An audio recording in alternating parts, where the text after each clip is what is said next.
So all around, it's a thing. Sorry, could you start the beginning? Oh. We had a little thing with you. Oh, I want to get everything on. It wasn't recording? It is not. Okay.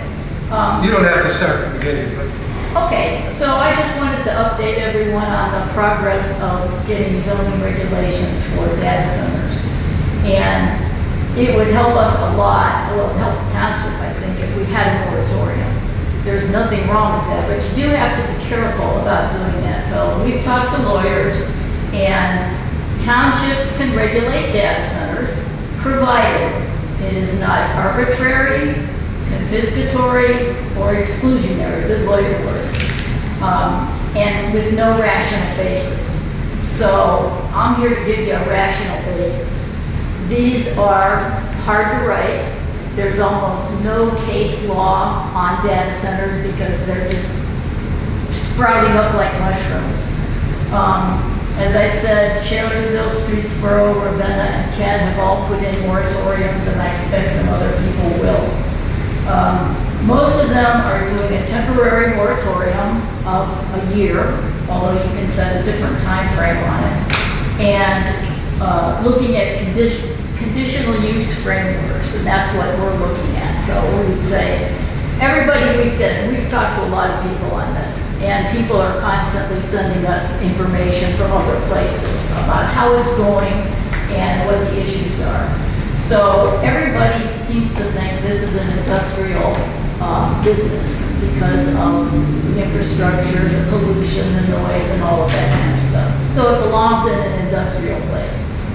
Mantua has not too much industrial land. Okay, we have 3 sections of it, and it's not anywhere near the acreage that Shalersville has, which is why they're in the bullseye. But we could possibly accommodate a very small data center. That's what the regulations are going to be tailored to.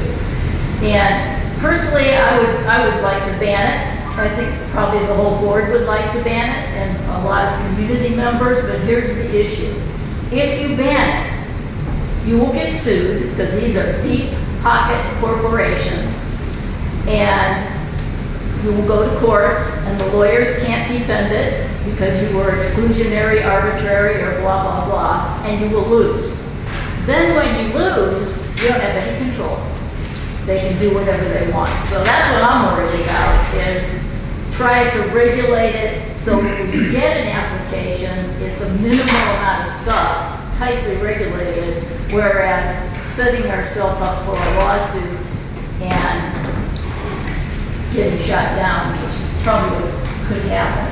Other places that have checked in and reported, there's places that have said no, the zoning said no, all the authorities said no, and the corporations came up and said, we've got the permits, we don't care what you said, we're starting.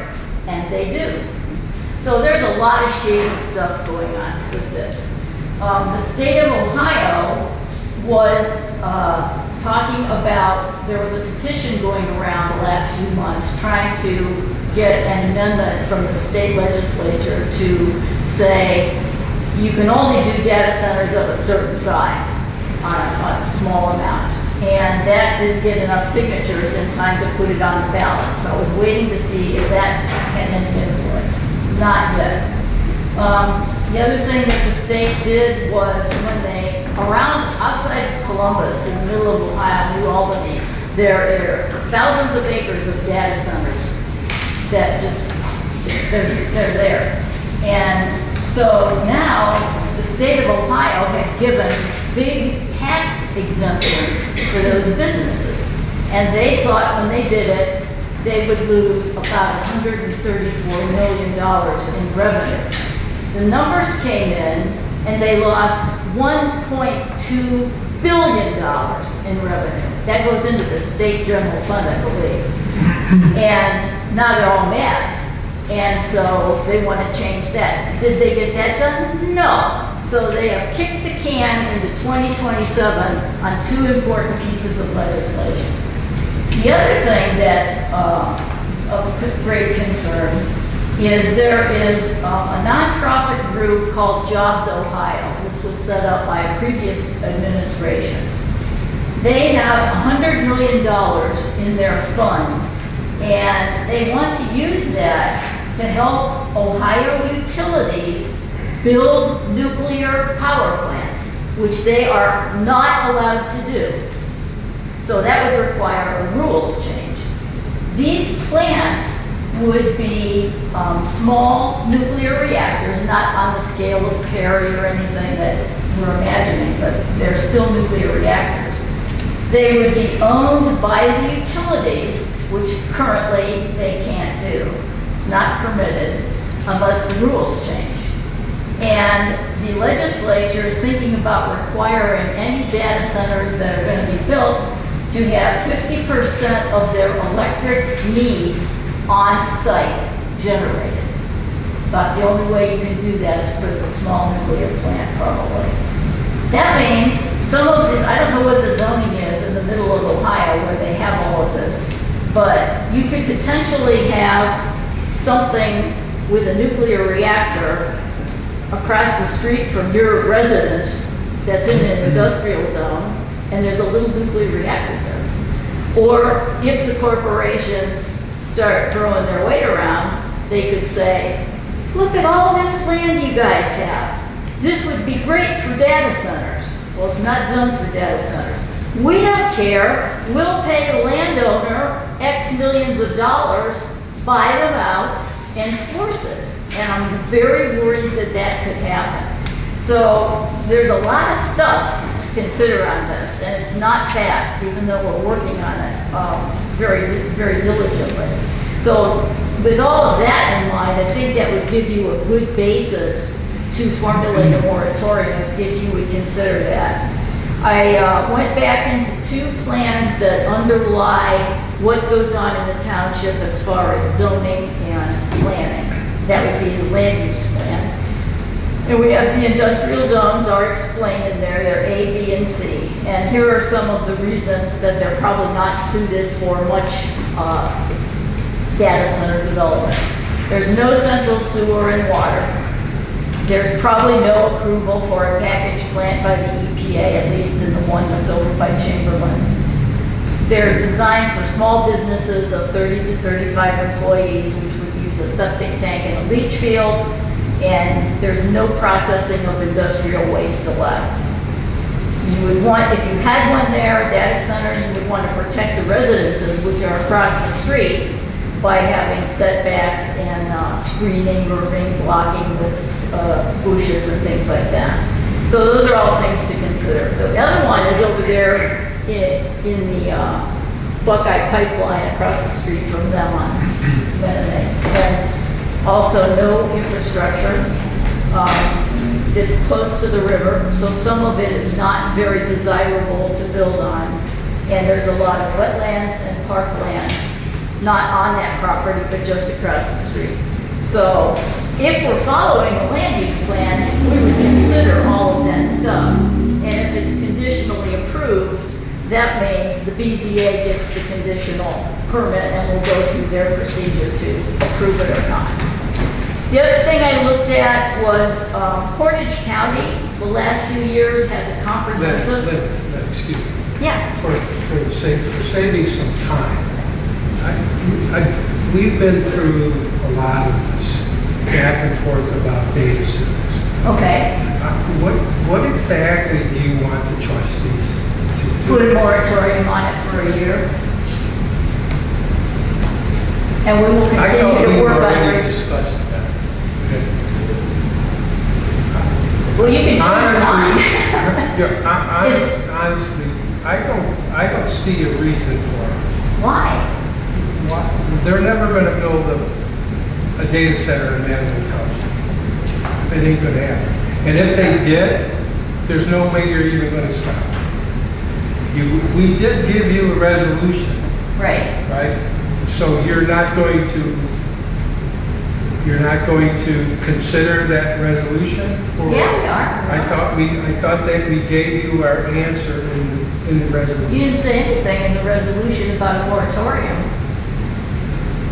I thought we mentioned moratorium. I know we discussed it afterward, you and I did in conversation, and then he had asked me to do it. this time. I'm ashamed. Yeah, the word moratorium is not in the resolution. So if you think that it won't happen here, I thought that at first myself, and now I'm not convinced at all that it can't happen here. If they're jamming it down people's throats everywhere else, it can happen here. Well, And then you mentioned that Shaler'sville had one, correct? they have one, yeah, Yeah. it's going ongoing. Guess what? They're gonna get a data center. It's gonna be a big one. And the problem with moratoriums is what we discussed is the wording that you have to put in there. So when you said you research them, I've done a lot of research. There's so much stuff out there that you Yeah. don't know what's true and what's not true. Yeah. So you do a moratorium and you put the wording in there, you're screwed because you didn't put the right wordage in. Oh, I would, So I think that honestly, this is something that's not gonna happen in the township in the next year or two. So I think we have time to really sit back and look at this and see, we're gonna be able to use Shaler'sville as an example because it's gonna happen there. And those companies already went. They went to Ohio Edison, they went to the county for water, they went to everybody before the trustees even knew that that was gonna happen. So the trustees kind of got blindsided by it. Right. But you're out in the middle of a light industrial complex that has, you know, a bunch of acreage, Right. which truthfully is a perfect place for it. So the moratorium did nothing for them. The trustees don't want it, we don't want it, but Well, if they have so much money, right. you're not gonna fight them. And if you do a moratorium and you don't word it right, then you're in trouble. Well, that's true, and I would say, talk to your legal advisor to word the moratorium so we don't do harm somehow and box ourselves in. But as long as you give an explanation for why you want one and it makes sense, that's why I was presenting all the evidence. I thought it made sense. But You know what, to be fair with everybody, why don't you send the trustees your ideas and let us look at it again? John, Instead of just saying no and sending you know what I mean? well, we're not ready to send anything to anybody, but when we are, the procedure is, once the zoning board approves language, it goes to regional planning, we schedule a public hearing, we get their input and feedback, which we do whatever with, and then eventually there's a decision from the zoning commission. Then I hand it to the trustees, and you go through it, you have the final say-so in this, whether you like it or you want to amend it or whatever it might be. So that's, the trustees get this, but they are the last ones to get it, and they are the final decision makers on it. But we're doing the groundwork and we're coming up with what we hope are some pretty tight regulations just in case, but not so tight that they can't be defended in court. And that's why Shaler'sville is using that moratorium, because their regulations, they're tightening up as they're going through. And I don't know if they don't approve it and Big Deer forces it, they might have to take it to court. I don't know if they would or not. Matthew, you have something? I do. I have quite a few things to say. First of all, if you guys visited a moratorium, okay, if you guys went, Visited what? You mean a data center? yeah, that's Not in person. okay. There was probably 7 people from this community that went down and looked at the one in Massey. Okay, far, far, far from the truth of what the rumors are that are out there. 300,000 gallons of water a day. Worried about the aquifer level in the water system. Not happening. It's a county water system, number 1. Number 2, the noise. Right? There were 7 people that were outside one of the biggest data centers being built, and they were 10 foot away from the building and having a general conversation like we are now. Okay? So I think there's a lot of misconception about the data centers. Okay? What I like about it, and I'm going to go on record of telling you this, is this property tax. Where does our funding come from? Property taxes. Not sales tax, not income tax. Property tax. Okay? If these things are put where they belong, okay, and everybody does their homework, I don't know what the big deal is. It's a moneymaker for the township. Okay, look what Shaler'sville's going to get out of this. all right? And it's in a perfect spot to be in Shalersville. It truly is. There's 325 acres there. So there's very few residents in that area that's going to affect, and it's not going to affect them anyhow because the noise level is next to nothing, okay? The water usage is next to nothing. There's 30,000 gallons of water a day at the most. So they say with the new ones, because now these new ones are all glycol cool, okay? So do you guys have any idea how much money that's going to generate for the schools and the fire department? I read in the paper where they quoted some numbers. Yeah, there's like roughly saying $4 million for the school system. Do you think if Crestwood put up tax levy on the ballot today, do you think that $4 million tax levy would pass? And this is what I have said all along when I was fire chief of this community. This is what I said. I'm tired of going to the taxpayers. We need to get business in here where business belongs. And then they pay the freight. So we don't have to go back to the taxpayers. That's a perfect scenario for that. Okay, $1 million to the fire department and $4 million to the school for a place that's in 325 acres of farmland.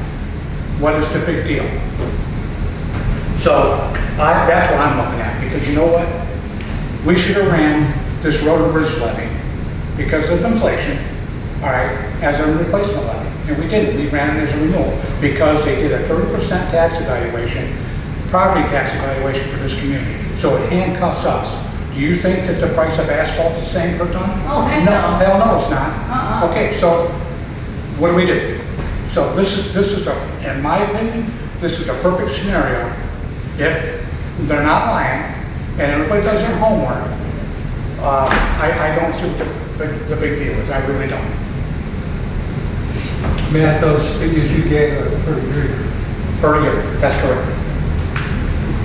So would you be happy with it in residential areas? I would not be. I would not be. I would not. But that's not where it belongs. Right. It belongs, I agree. that's up to you guys to control. That's Okay? what we're That's trying why to we're do. asking you guys to look into this. That's Okay, what because we're it trying to do. belongs in a proper setting, and I said that originally, in a proper setting, I don't see what the problem is. It should not be in a residential neighborhood, it should be in an industrial neighborhood. Right. Okay, Well, just like Shadysville, is a prime example. what we're seeing, not around here necessarily, but in other places, is it looks to me like they are not in industrial areas, some of them. There's the facility and a little space and then residential homes. So how are they doing that? That's a good question. Right. Same way they do it in There is a Shadysville. big It could be just like Mantua, if you go north of, on 44, that's all like industrial, there's homes there. It's zone what it's zone. I mean, you could be in different communities, you got light industrial here, then you got residential office, and then you got residential. And the problem is that all these small communities over the years, they never had a plan together. Okay, this is where we're gonna have our light industrial area. It was just kind of a hodgepodge of whatever. And now, I mean, really, that's what we have. Because it's just all over the map here. So you got, everything's just kind of mix and match. But we don't have big grounds of light industrial that would, like what Shalersville has. No, we don't, but if, it looks to me, and at least another, Michigan's in one example, you might want to Google that. I think it was called Mantua Township.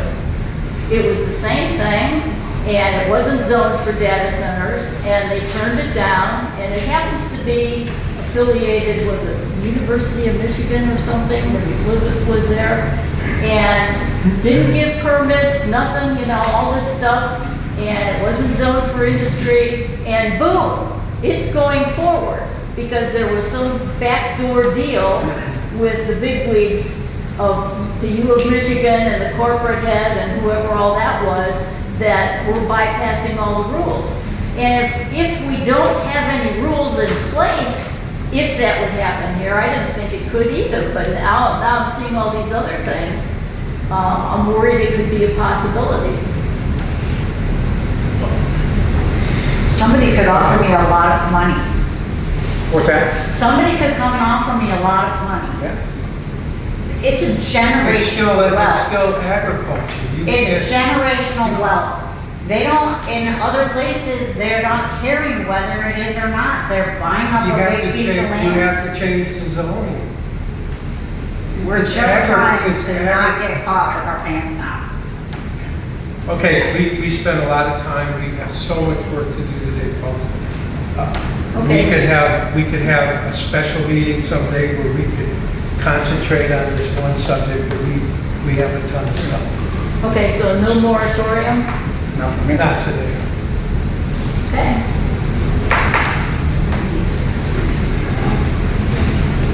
But, okay, move on. Chamber of Commerce, Carol. Okay, first of all, I would like to correct the spelling of my name. It's C-A-R-O-L-E, not Carlo. Could I, I'm sorry, Carol. All right. Actually, there's quite a bit for chamber this time.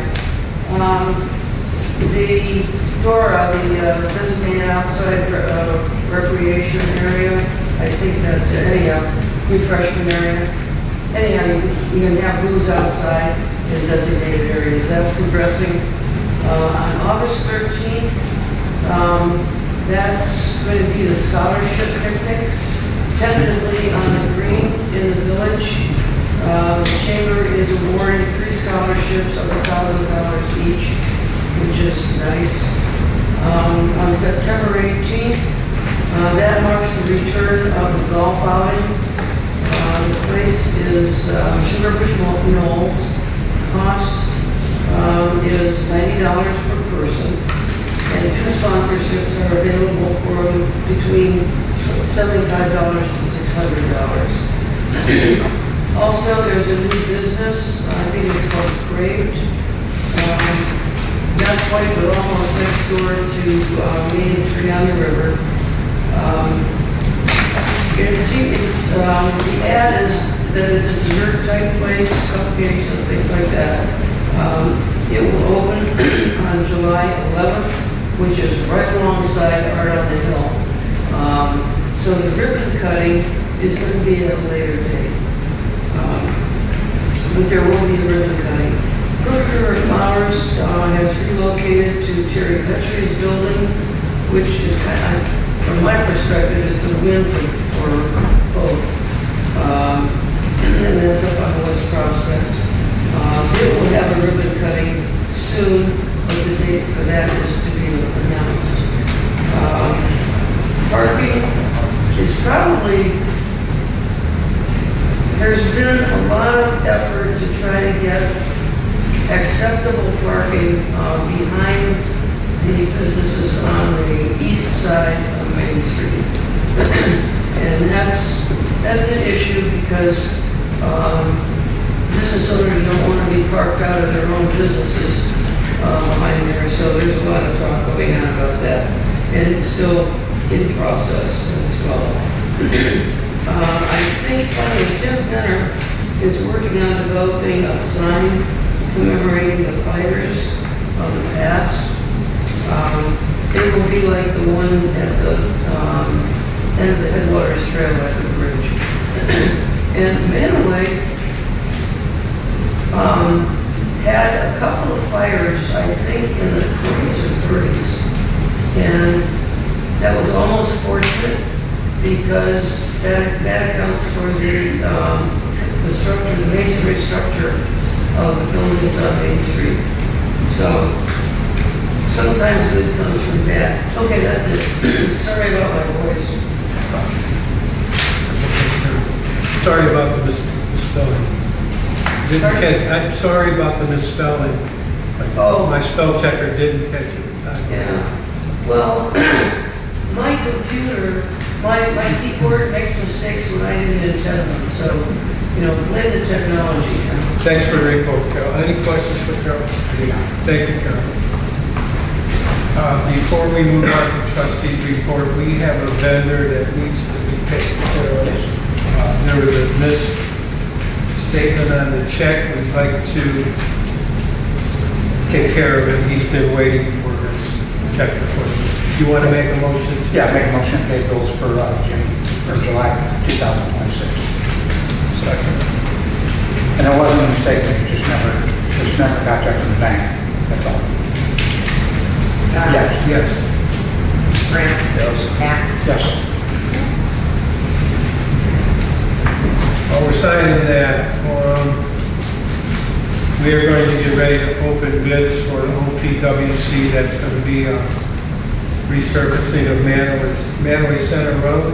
We have quite a few bids to go through, so be patient with us. We're going to have to read them all aloud and see which one is the text we stick for the face. And we're going to, it's probably going to be a little while, so everybody be patient. Matthew? Here we go. First one's going to be from Cargo Companies Incorporation. Cargo, K-A-R-G-O, Companies Incorporated, 4524 Hudson Drive, Stowe, Ohio. What we'll do is we'll open these bids, we'll look at them, and then immediately tomorrow, I'll take them down to the Portage County Prosecutor's Office for review. They'll review them and make sure all the legal mumbo jumbo is in here that needs to be here, that was in the bid advertisement to Portage County, and then they'll go from there to the Portage County engineers for them to look at it, and then they'll both give us their recommendation. Where is this from? Mantua Center Road? Yes, from Mantua Center Road, from Midnight Road to State Route 82. It's going to be a leveling course, and then they'll come back and they'll chip and seal over top of it. So.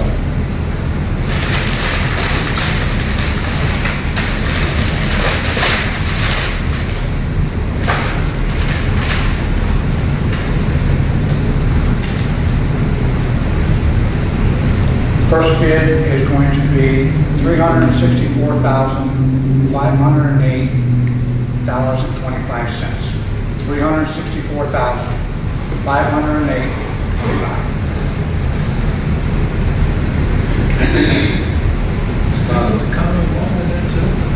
Yeah, this is, my bad, thank you, Graham. This is OPWC money. This is a 50% match with the state of Ohio. So this is, we'll be responsible for half of whatever bid we go with. So this is actually coming almost $100,000 below bid. Matthew, what was the change on that? 25 cents. Thank you. Yep.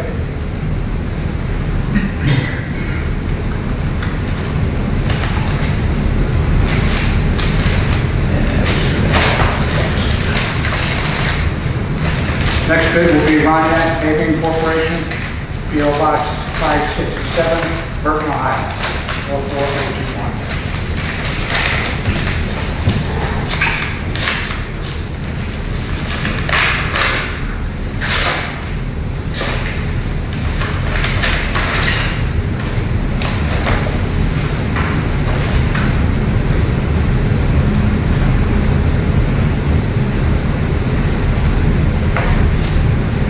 Some put the tab on, some don't.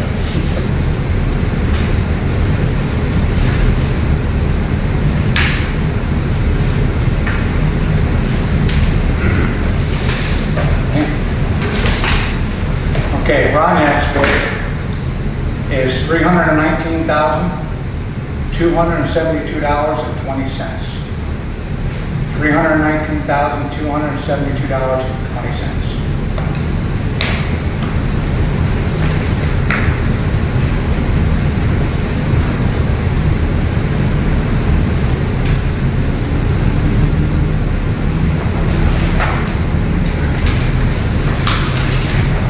Next one is Phillips Paving LLC, 17290 Road, Sugar Falls. Name again? Phillips, Phillips? yeah, Phillips. Paving LLC, 17290 Road, Sugar Falls.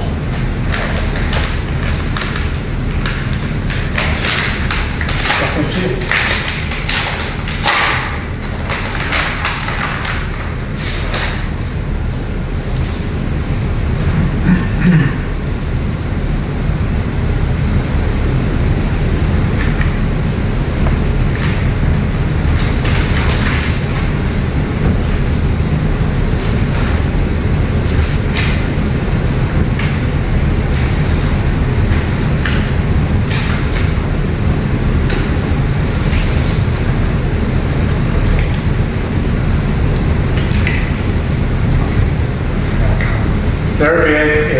$337,644.20.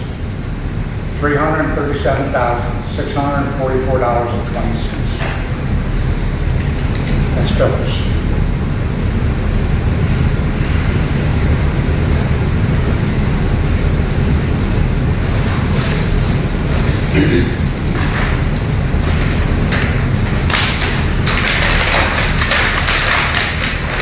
Last but not least, Perrin Asphalt Company, 525 Dan Street, Akron, Ohio, 44310. These bids were all in on time. They were to be dropped off today by 5:30, and every bid was dropped off by 5:30.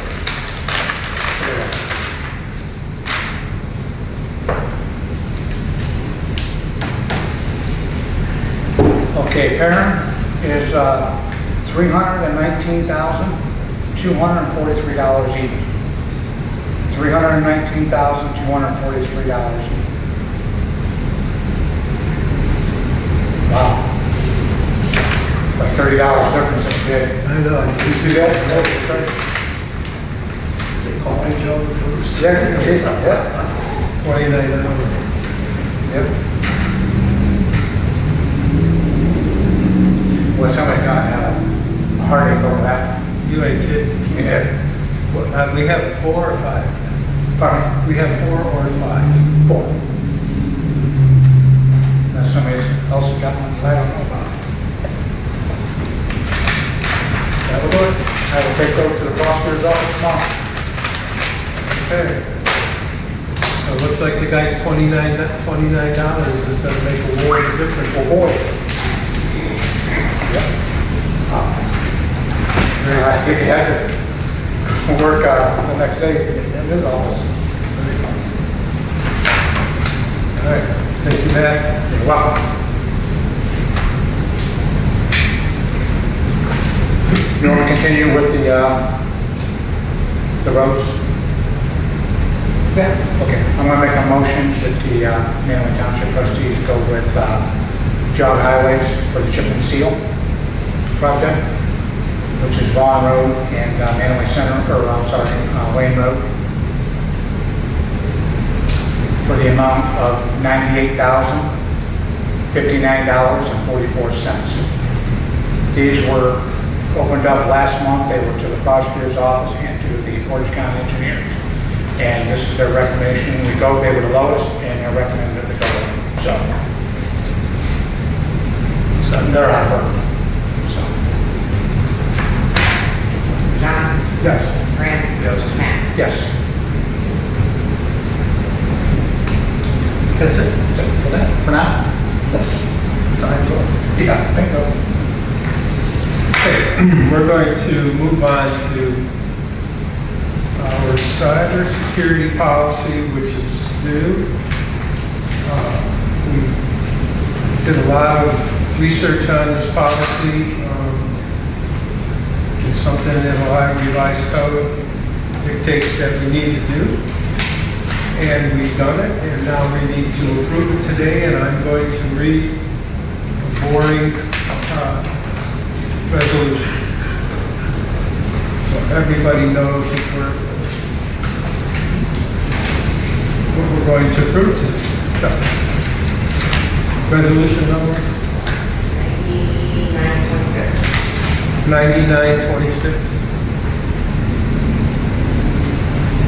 So resolution number 9926, a resolution adopting the Mantua Township Cyber Incident Response Plan and affirming compliance with Ohio Revised Code 9.64 and Ohio Revised Code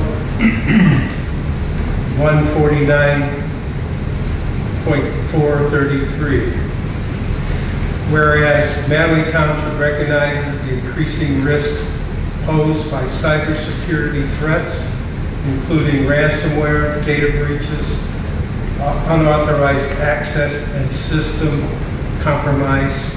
And whereas Ohio Revised Code 9.64 requires political subdivisions to adopt a cybersecurity policy, maintain cybersecurity training, and report major cybersecurity incidents to the Auditor of State and Ohio Cyber Reserve within 48 hours, and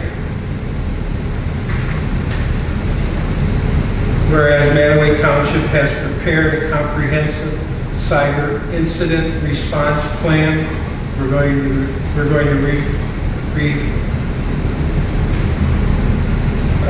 going to call Cyber Incident Response Plan IRP for the balance of this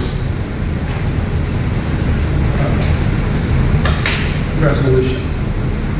So, Mantua Township has prepared a comprehensive cyber incident response plan IRP, establishing procedures for identifying, reporting, containing, documenting, and recovery from cyber security incidents.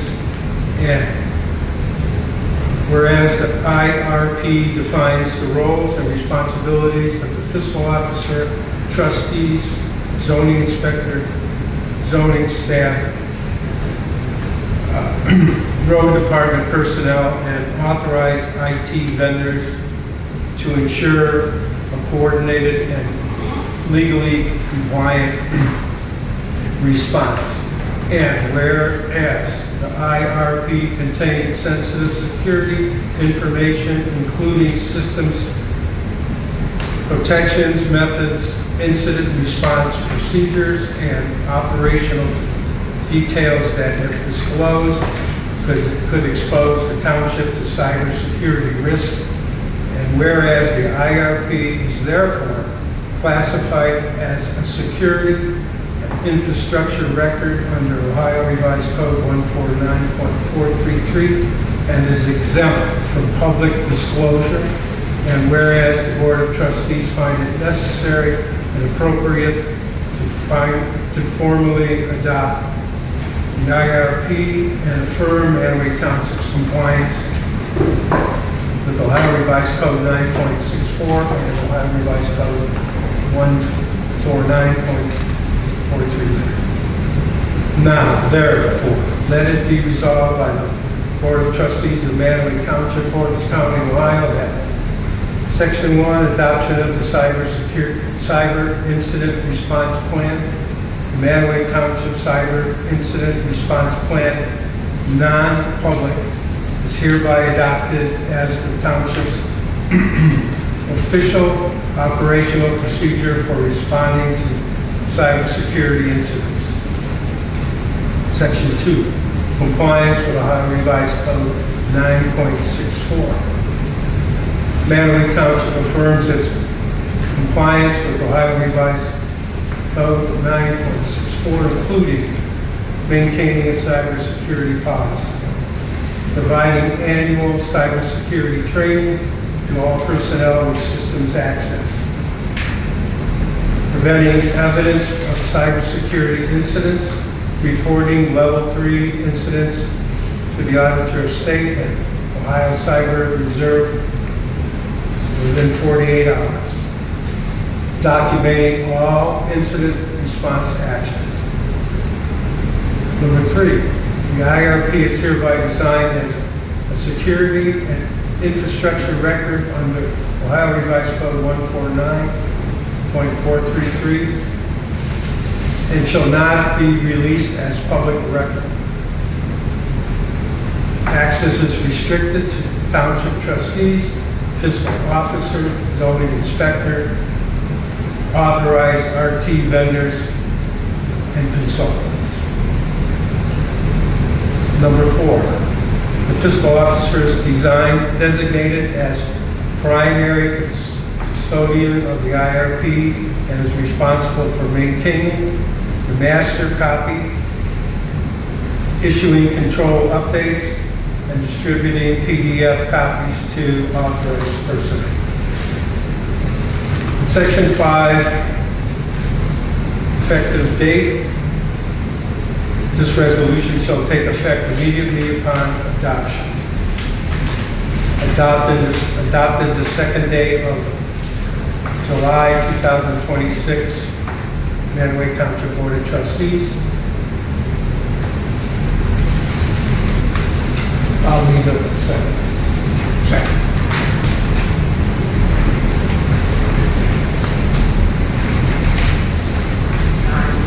Yes. Graham, Yes. Yes. That was a mouth.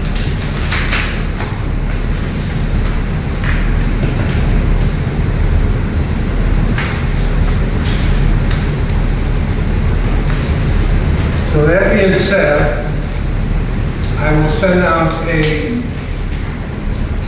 email to zoning commission, the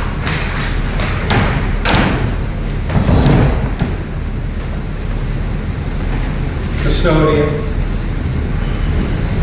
the BZA,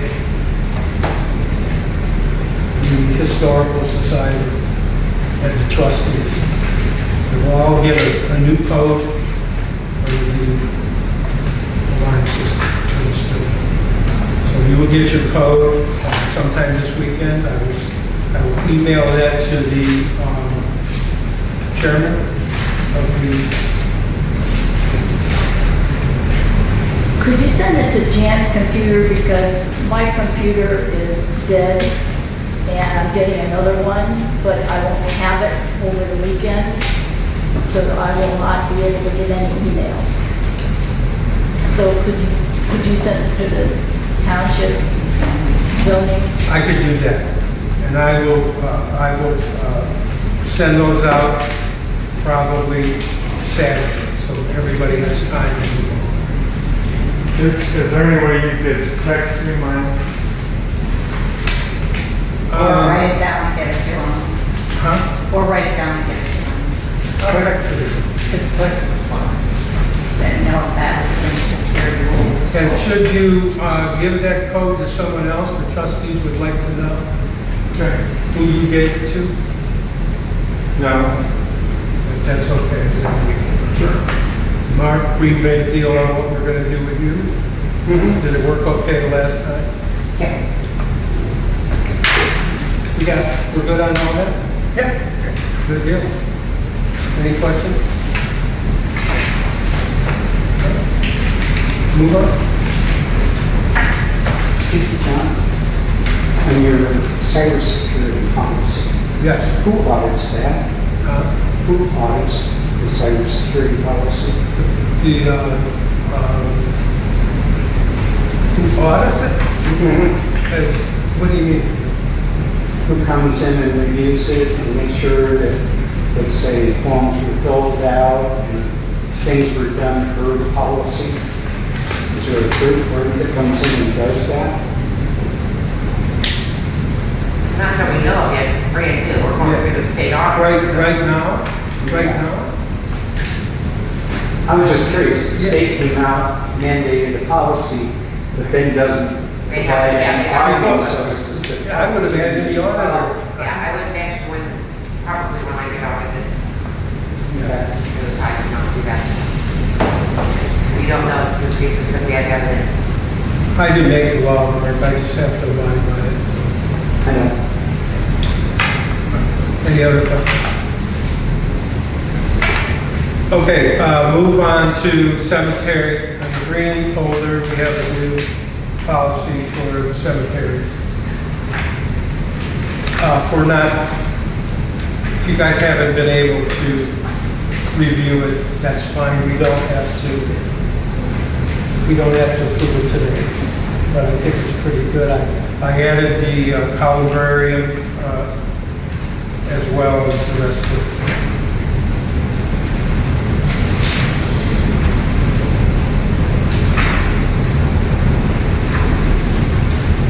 What's your take on that? You want to take time to review it, Matt, or? I don't, I'm comfortable with it. Make changes, if we have to make changes. That's what I'm comfortable with, if we have to make changes, we'll make changes as we go. This will be posted on the website. A lot better than what we had. Huh? Sorry, a lot better than what we had. Yeah, it's a lot better. Yeah. It's been reviewed by legal, so. John, I want to take the time to thank you, first of all, for a lot of work into both of this. Well, That's a lot of time. yeah, it's my job, so if that's all, okay, I'll make a resolution to adopt the new Mantua Township Cemetery Rules and Regulations adopted on July 2nd, 2026. I'll second. John? Yes. Graham? Yes. Al? Yes. Last thing that I want to talk about real quick is the NOPEC grants. We received $14,500 for the garage doors, and that leaves us a balance of $5,967.75. Can you repeat that one more time, sir? I know you want to know how much it is. You already got it spent, don't you? $9,567.75. And that's from NOPEC, that's part of our grants for 2020.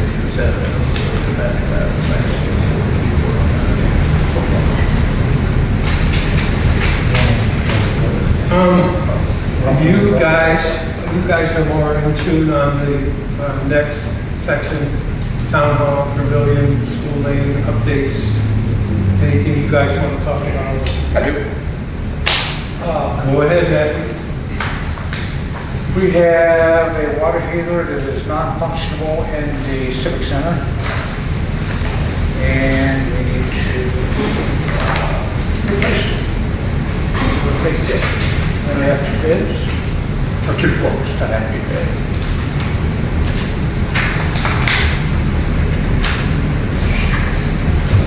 One is from Harner Plumbing for $1,801.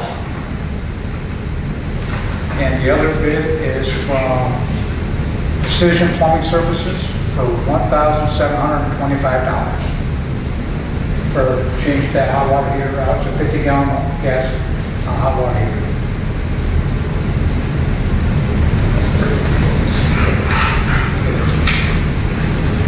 Yes, it is. Sorry, Matt, could you give me that last? Yeah, the last one, $1,725. Even? Yes, sir. And Harner Plumbing was $1,801 even.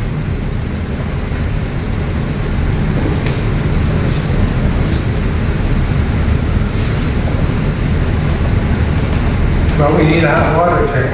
Yep. Want to make a resolution? I'll make the motion that we go with Precision Plumbing Services. They're out of Kent, Casino, for $1,725. Graham, second. John? Yes. Graham? Yes. Graham? Yes. The water line is hooked up to the pavilion. It's just not turned on. So, Nice. Tables are ordered. I think when you say it'll be here at the end of the month, 21st, or first person from that week.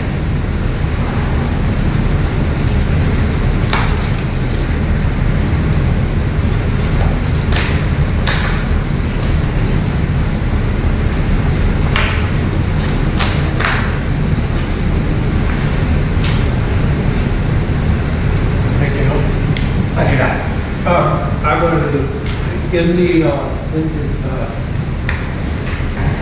Ohio Township Association news, there's a couple of ads in there. well, This is just for them. I think this is if they make them, just do the walls.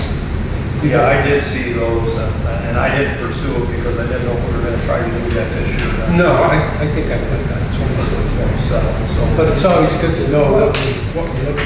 There's companies that know it. There's one company here that knows it. I'll call. Okay.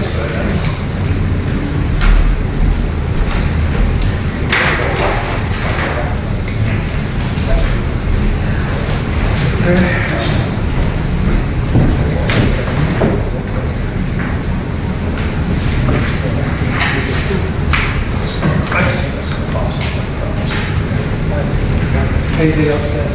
No, I wanted to make just a small statement about Ray Corbett. Ray Corbett has passed away. He was instrumental in all of our Memorial Day events and everything that he'd done with the veterans. He was a great guy. So I got just a paragraph to read if I could. And this was part of his obituary. So. Ray Corbett will be remembered as a man of integrity, strength, and kindness. He lived a life rooted in responsibility and devotion, and he left behind a legacy of service to his country, dedication to his work, and love for his family and community. His legacy lives on in the family he cherished, the lives he touched, and the examples he set for all who knew him. So I thought that was very kind. Give Ray remembrance.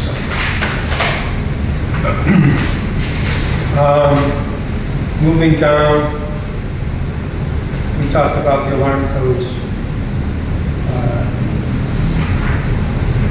We have a land split survey that we need. Oh, working on that. Okay. Me and Grant, actually. And the legal review is still ongoing with Center Street. That being said, we can move to public comment. So before we do have a group of people here that are interested in talking about something. Is there someone in the group that would like to do? That's fine. Stand over there so we can hear you.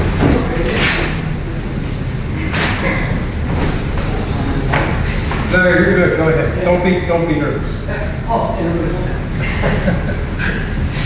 My name is Brian. I live at 11866 Frost Road, Mantua, Ohio.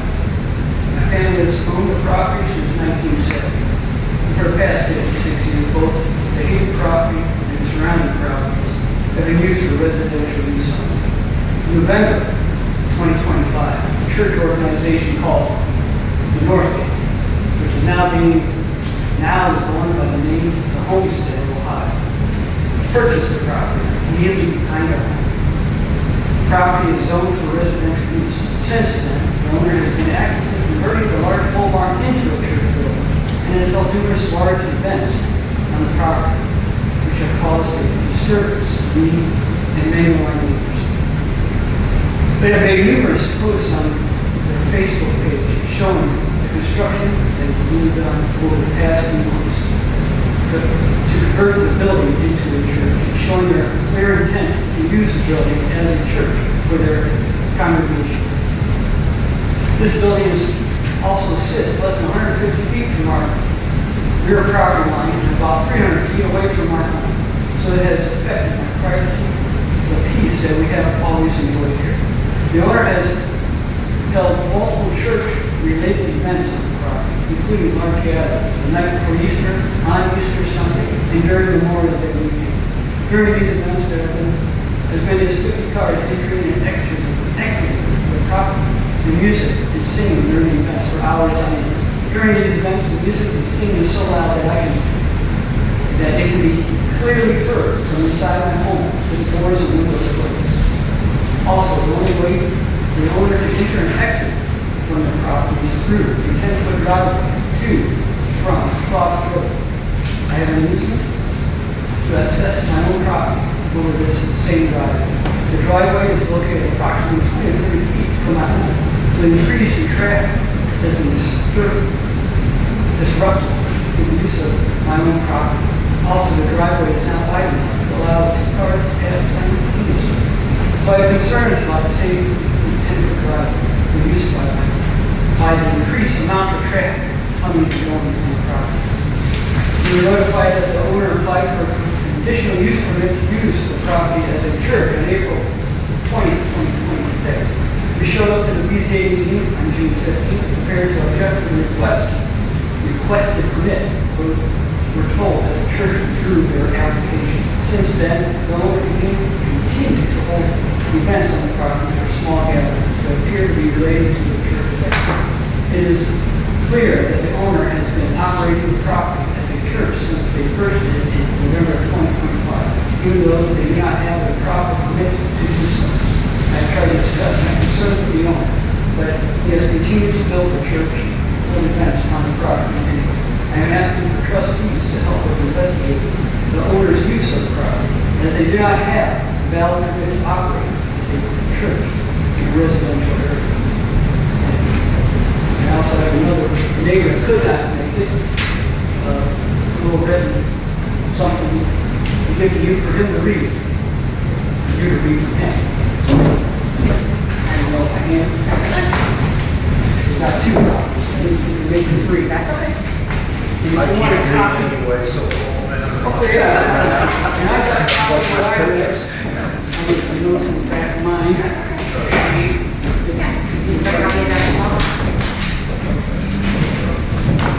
Okay,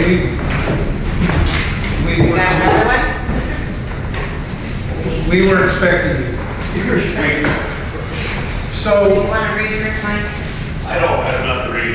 We were just advised to come and have one speaker from that board, just to literally let you guys be aware. We know you're aware of the situation. we are, We and know. I do have, I didn't mean to interrupt, but I'll let you finish. I do have a statement from Rich Gannell Okay. as well, but he couldn't be here. So, go ahead. I'm sorry. Like I said, I just wanted to explain the same thing. I'm adjacent, I own the old Murray Estate at the end of Hillsdale.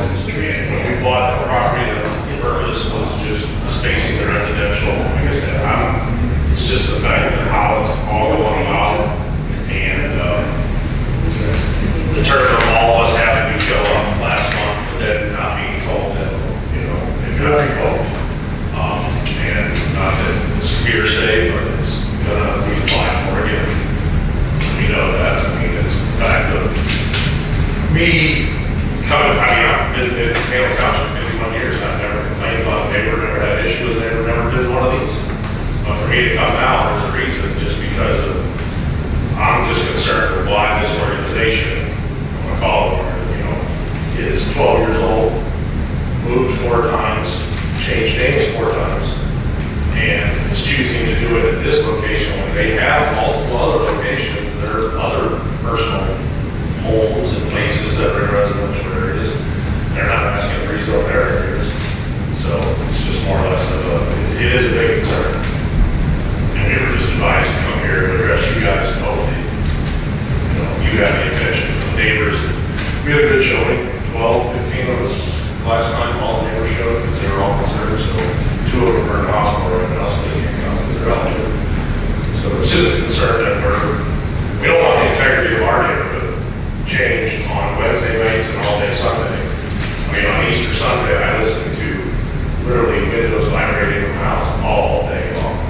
So, and I don't, ain't never been a complaint from my neighbors to you guys, I don't think, so I've never been brought here for that. It's just a concern we all have, that we don't want that to change. And if we do get that inch, then what's next? We're going to lose the farms because they don't want to smell cow manure. We're going to be the next corporate farm from Twinsburg and get pushed out for our neighborhood, so we entrusted you guys, the board, as trustees, to, help us with our township, keeping it residential. Well, we are concerned when our residents are concerned. There's a lot of things that happen in the township. We are guided by Ohio Revised Code. There's only so many things that we can do. We do have zoning, we have zoning commission, we have a BZA. And I'm not 100% up to speed with what's going on over there, just from what I hear. I think that there was a conditional not a permit, but a conditional use in our zoning resolution. And they were to come to the BZA and get that straightened out. And I guess they called it like 2 days before the meeting. So I'm not 100% sure what's going on, and, but we are concerned with you guys are concerned. We were just advised that they can apply for this again anytime. Right.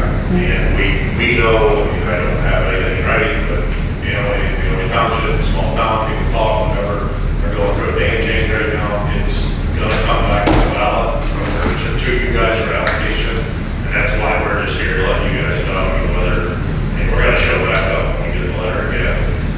So it's kind of one of those So, things. we do recognize that it's your right.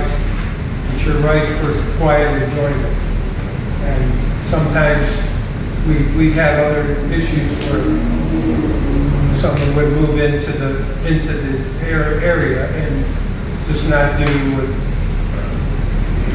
what everybody else is wanting. I mean, we can't pick our neighbors, real estate buys and sells, whatever. We just wanted to keep it residential. We don't want it to be systematic. We know there's going to be something every Wednesday and every Sunday system type deal. I'm not against that. There's other places to do that. You can go down into the places that are zoned for that and not have to come here and get permission and ask all that question. You can do all this stuff. So we're just asking that residential stays residential. You can sit on your porch on Sunday morning and drink coffee and listen to the birds and not, and the place is just not fit for it. It's just. No, and I agree. I agree. The traffic, the people, there's so much more to it on top of just, location. It don't fit for that many people to be where it is. So we know. Go ahead. No, I mean, like I said, we're just here because we were told to come here, bring back to your attention this, so you can see. So where it falls with us is the zoning is our own entity. It went to the BZA, he withdrew the permit, okay? The zoning inspector is responsible for that, and he will guide you with the Portage County Prosecutor's Office and our side attorney as well, okay?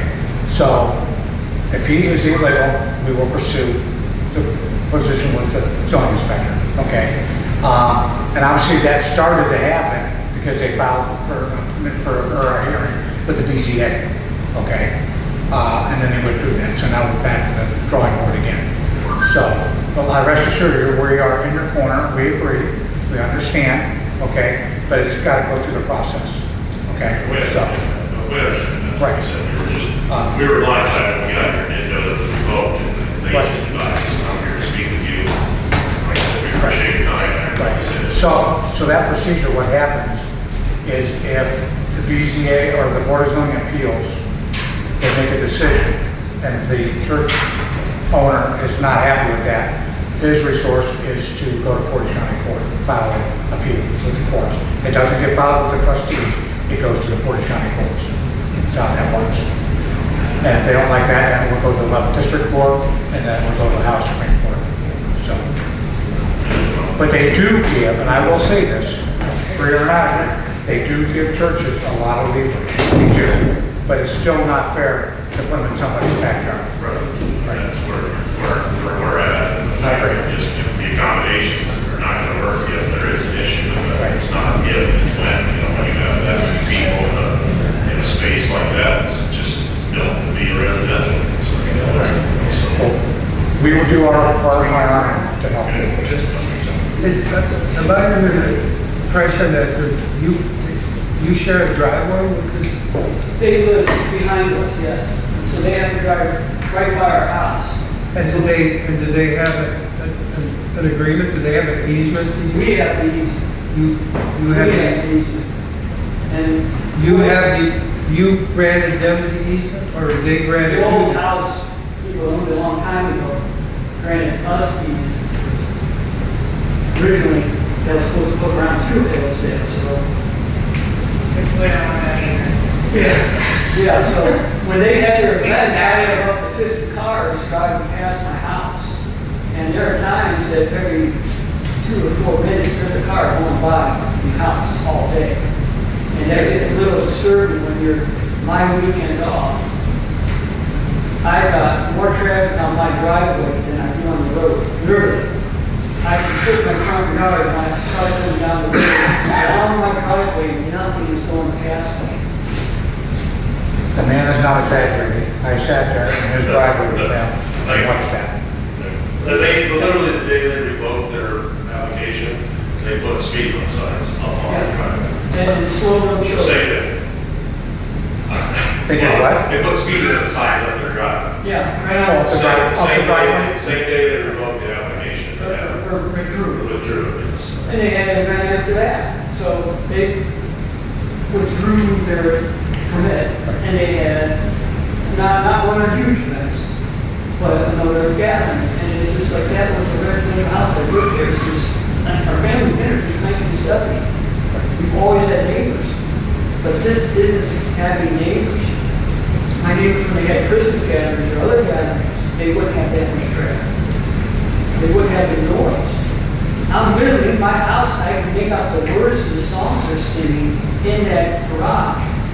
And I can't imagine the people in that garage, how can they handle that noise? Well, and then the other thing is too, if it would get granted, once that happens either direction, they gotta comply with the law with Ohio Building Code and Ohio Fire Code. They have to get an occupancy permit, so there's gonna be a lot of things that they have to do, if they would be granted. That's just where they're at, but they're doing it, not doing that. And Yeah, right. No, I that's know. what's bothering us, and that's the reputation from the other locations in other towns that we've heard, or know, like I said, we've talked to old members, other people, like I said, if I had the time, I could probably get them all here, whatever. And that's all, we're just raising a concern like this, there's a lot of issues here, and like I said, the first time I like to come here, just because this is very concerning now. Well, I haven't spoken with you, but I spoke with you multiple times, Nate Kavanaugh, Jerry Kavanaugh, the whole 9 yards, so. Yeah, so if they keep having these gatherings, what do I do? Contact you? Or- Yeah, or zoning inspector. Well, can I read what? Sure. But I want to give you the statement that Rich gave us. Oh, okay. So, I mean, this is all new to everybody. I mean, I don't think we've had an issue with church and neighbors. But anyway, he said in regards to the church on Frost Road, in the event you have public interest at your meeting, please find the following. Since they went through their application from the Board of Zoning Appeals, I had a question of what happens next and how to stop cars going in and out of the driveway. What I gathered legally is it's a driveway like any other driveway, and having an occasional gathering at this building is no different than having a summer party, playing pool or poker game, etc. If there would be any indication of a church continuing with regular services and something in writing stated such, then we would have to force it to go back to the conditional use. Keep in mind, churches are permitted in that district, but conditional, and the law does not allow the conditions to be so harsh that if it negates the church from participating in what it wants to do. So it's kind of like back and forth, but I guess what it says is it becomes a burden that he would want to know in writing. Does that sound correct? The way I That he would like to know complaints are coming, and then he would approach them again and tell them, look, you're not permitted really to have a church. What if they just have gatherings, don't call them church gatherings? I mean, they can say they're having a Bible study or a picnic, and I got 50 cars all day going up and down my drive. Yeah, that's a problem, that could be a problem. There's a problem, because it's like, I work odd shifts, and here I am. Well, if they have a Facebook page, are they advertising on it? No. Well, they did. Well, they were some, but not all of them. What is our noise ordinance, like, what's our, is township have any, is it pretty great, nothing of the time, so. I thought you couldn't hurt it. Orange County Sheriff's Department. Yeah, no, I just don't, we don't want to be that carrier, you know, and you call, and then they just finally say, listen, we're not coming every Sunday, you know, 7:30 in the morning, we're not coming, whatever, it's just, that's why we're here just asking as residents, to township residents, the board, just to kind kind of be aware and do what you guys can do to. Right, and the door's always open, and, you know, again, And if they did, we don't have, you know, we're under Ohio Revised Code. We don't have enforcement. You know, we have to go by what Ohio Revised Code tells us. But again, from what I gather from Rich, that he would accept that there was problems, some kind of, maybe a letter, or a petition or something. Well, that's what the board had asked us to write our letters of our concerns to bring to you guys today. That's what that was for, so. And I appreciate you guys coming to get concerns of our residents and concerns of ours. Yeah. Or, and as I said, your best, not your best, what you need to do is work with Rich. He's the zoning inspector. And then we'll see where that goes. And he's got plans to do what he needs to do. If he needs to seek advice from the attorney, he does all that, and he will. So, we'll get to the bottom of it. It's all quiet now, I just don't want to get ready up. There's something going on. Right.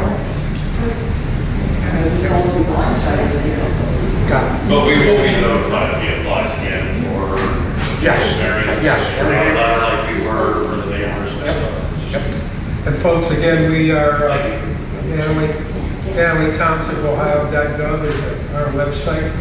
Our emails are listed there, so if you got something that you want to share with us, send us an email, call us, whatever. Thank you. You're welcome.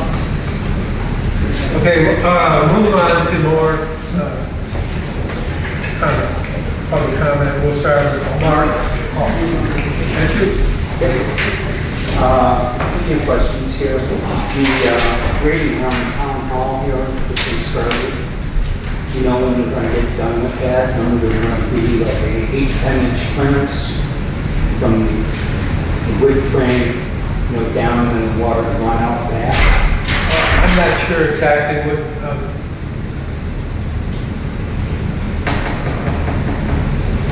Brian, do we know what Brian came up with? Mark's question was. Mark, I'm sorry, I didn't catch you. The grading down the side and the end here was supposed to be like an 8 to 10 inch clearance between the sill plate and the ground level. Okay. And I know they did the initial grading, it looks wonderful there, but when you get up to this corner, it needs to go down to get that water away from your foundation. And I was just curious as to... I'll relay that to Brian. Okay. Yeah, sure. Okay. Our next fundraiser dinner is July 10th from 4 to 7 over at the Civic Center. Jim? Not Civic Center. Yes. Excuse me. You can have us around that. I forwarded the information for Wendy Nail. I haven't called her yet, but I did get it. I did send you an email back. Yeah, I just wanted to reply to make sure that, you know, we got it. I don't know if I sent it back right or not, because when I typed it out, I went back and looked at it, and I'm like, I think it just said you or something, so I don't know if it was for me, so. Okay. I haven't called her yet, but I do have that on my Okay. list. She's good folks here for that. Also for the town hall here, did you happen to get a quote on painting and replacing the wood siding that is on there? Okay, is there any intent to do that? Not until after I talk to that lady and see what she says. Okay. Okay. And then the last question I have is you just asked the budget here earlier this evening. What was the amount budgeted for the center school maintenance? Do you have a number for that? It's in the general, I have to pull that back out. Do you want Michelle to get back to you on that? Yeah, that'd be fine. I don't have it in front of me, Mark, so. Okay, I didn't know. I don't know. Budget I- stuff yeah, that you had I here, don't- if it's listed there or not. So, Probably not. do you have after this? Center school, because we don't. Yeah, we don't. I don't think it- That's all right, if that's what you, whatever your figures are, give me Mark.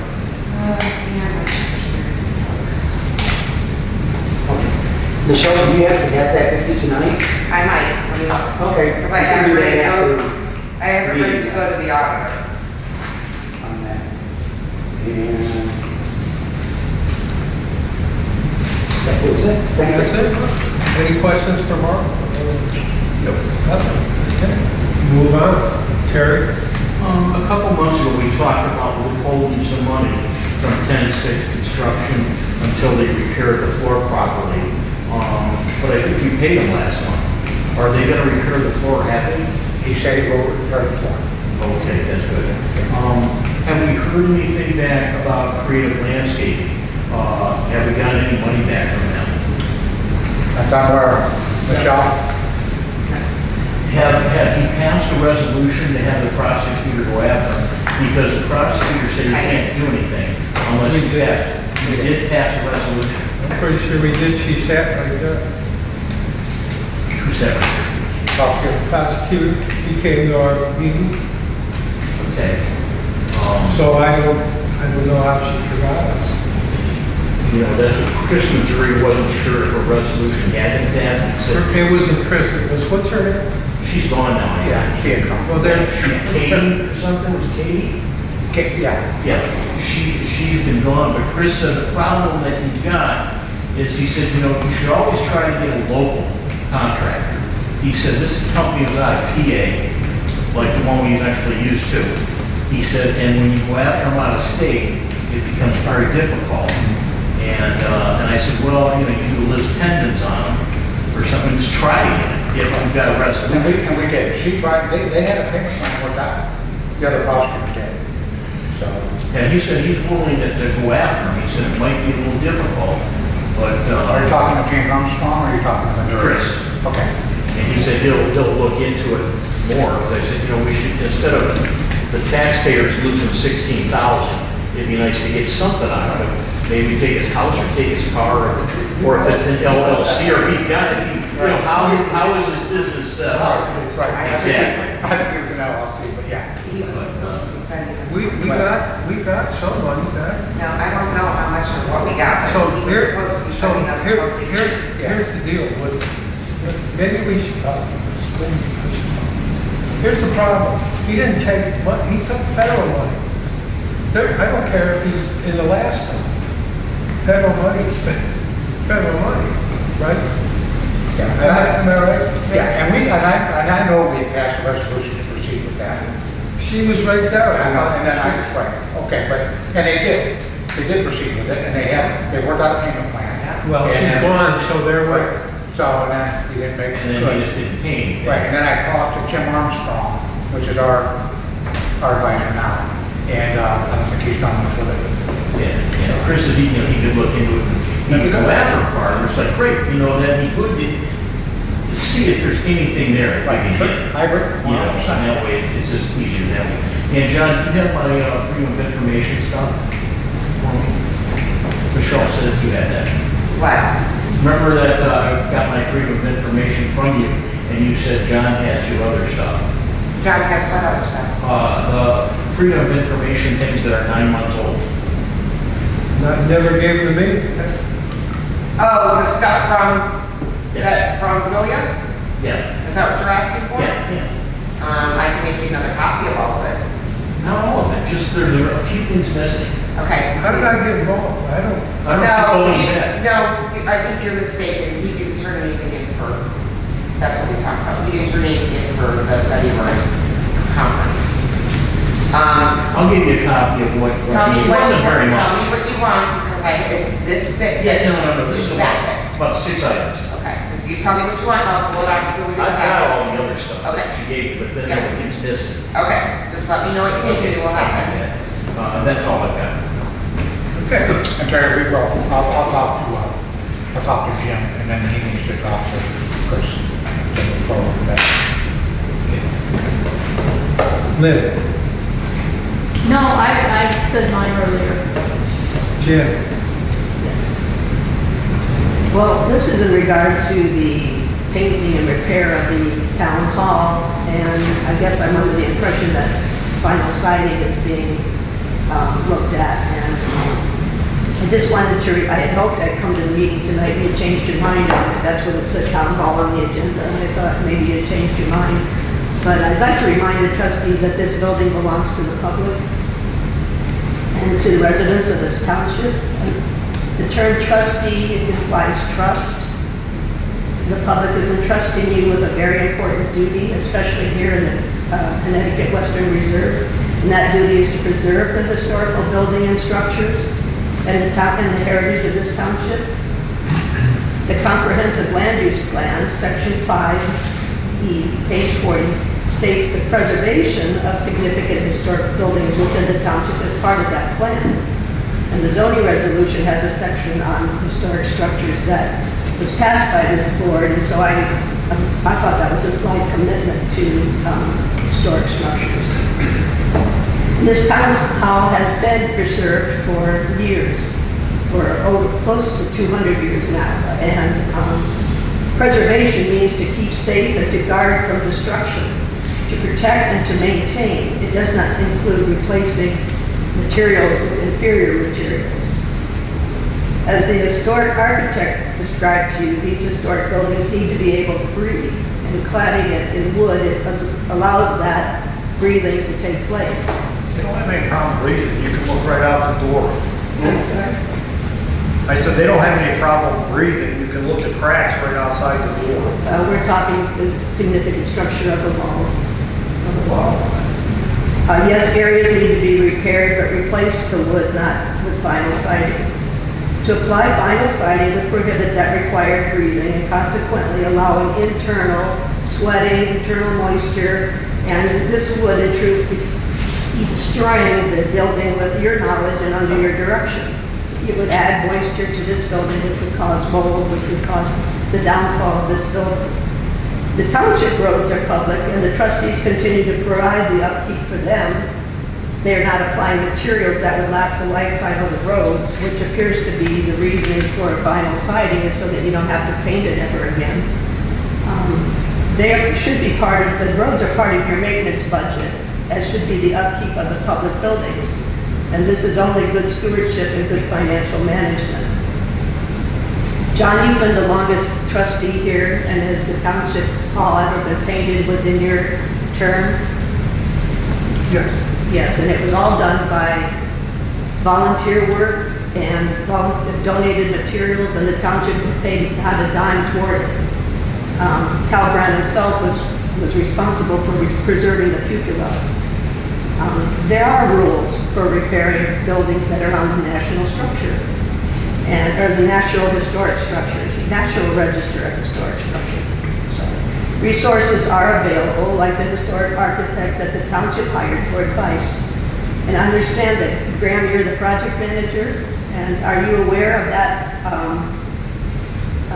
historic architect's advice? I'm not a project manager. I was asked to evaluate the building. And when I got elected here, the first thing I looked at was gaps in the doors. I'm like, we need to replace those doors. And the fact of the matter is that those doors don't follow any code for public assembly. We've discussed all this, and I know you weren't at these meetings. No. But when you talk about preserving, I mean, that door's not an original door. The windows aren't original. You still have to maintain a building. And siding was an option to look at that is affordable for the township, which you say we're responsible to the taxpayers, which we are. So you could side this building, which is just an option. It didn't say we were going to do it, but you can side the building and have it last and look nice, and then when it gets a little dirty, you pressure wash it. When you paint it, then you got to go out, and if you go scrape this building right now with all this paint peeling and try to paint it, it's going to look like crap. It's going to have spots on it, unless you completely strip it. When you talk about stripping a building like this, you're talking about a tremendous amount of money. And when we have to look at stuff like that, in my opinion, and this is my opinion, is the taxpayers, that's a lot of money and you're going to do it again in 9 or 10 years. Which is what we do for the roads every so many years too. And you know what? When you chip and seal a road, everybody complains and say that's a waste of money. It is. Well, listen, I'm gonna stop this crap right now, because I'm gonna tell you what, young lady. Roads, Excuse me? yes, roads are safety. Okay? This building is not safety. Roads are safety. This is why we maintain roads. Okay? Maintain. That's right, we maintain roads. And you have That's it in exactly your what we do. budget. That's our responsibility, And you have it along in with your buildings, okay? And I think we've done a pretty good job with this building, okay? Well, it's been preserved. You guys have 200 taken it upon yourselves to change the direction of this building. Okay, new windows. Well, how did you do that? Why are they not historical windows? Why would you put a brand new window in and take an historic window out? Why would you do that?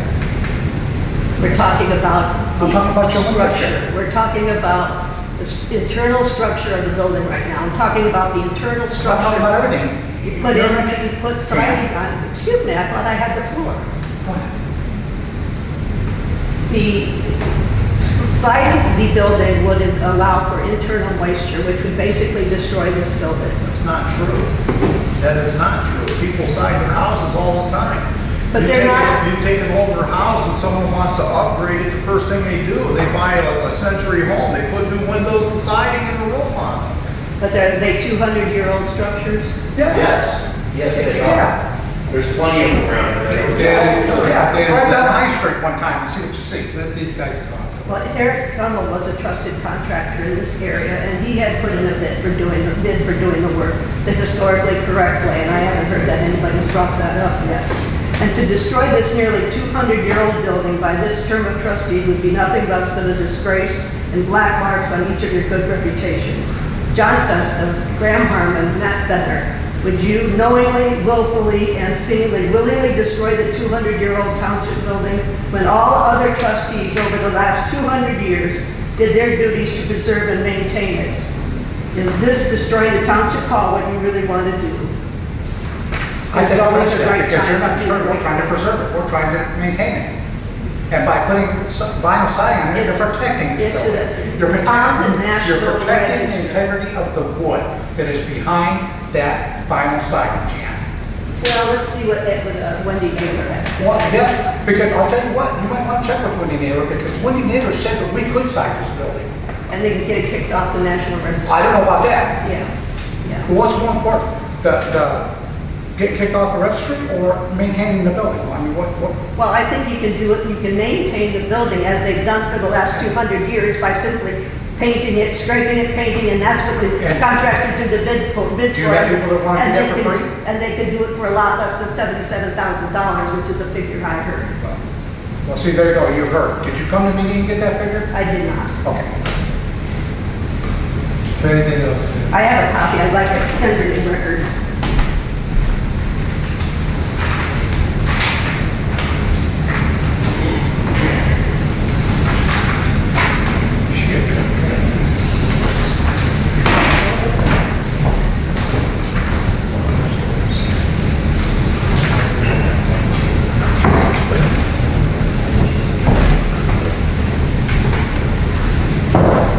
Thank you.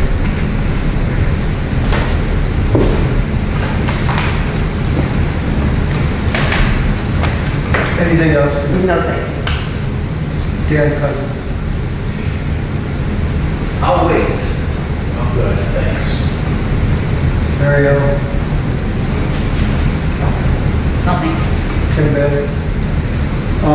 Last week, the road crew did some work along the side of the roads over by my houses. They did an awesome job. You can see a whole lot better over on Pioneer Trail and Chamberlain now. I texted Brian and he said, Dan did it, so I told him to tell Dan thanks because you can see a whole lot better over there now. That was a safety issue, so Yeah. they did a really good job. Yeah, and you know, theoretically, they're not supposed to do that. It's actually the county, you know, but we do it all the time. Yeah. Because it needs to be done. It's just, because the state doesn't do it as often as we would like, or the county. Oh, they're not, oh, So any. Chamberlain and Pioneer. Right, yeah, and then second, because Chamberlain's a county road, Pioneer Trail's a township road, Yeah. but we always do it anyhow. Well, it's a safety issue, so I was very glad about that. And one little thing about the data center. One of those parcels of the lake, the zone for commercial. Is across the street from my house, there's an 80-acre parcel there. And I know you say that can't never be done, but it can be done. And if they were to build one across the street from me, I would hate to see what my property value would go to if there was one over there. Whatever the rules are, like, I don't see any harm in like making rules that put restrictions on it so nothing big could go there. At least something, a little bit of some kind of protection, because everybody on Pioneer Trail, like, someday if they put one there that would fill up 80 acres, like, our property is going to be worth nothing. No, we understand that, Tim. I mean, it's just, this stuff is all so new, you know, and we don't want to make a knee-jerk reaction for something we don't have to do. You know what I'm saying? First of all, I don't know where, like at that area, where they would come up, if it's true, to 30,000 gallons of water a day. Okay? I don't know where they would come up with that. Yeah.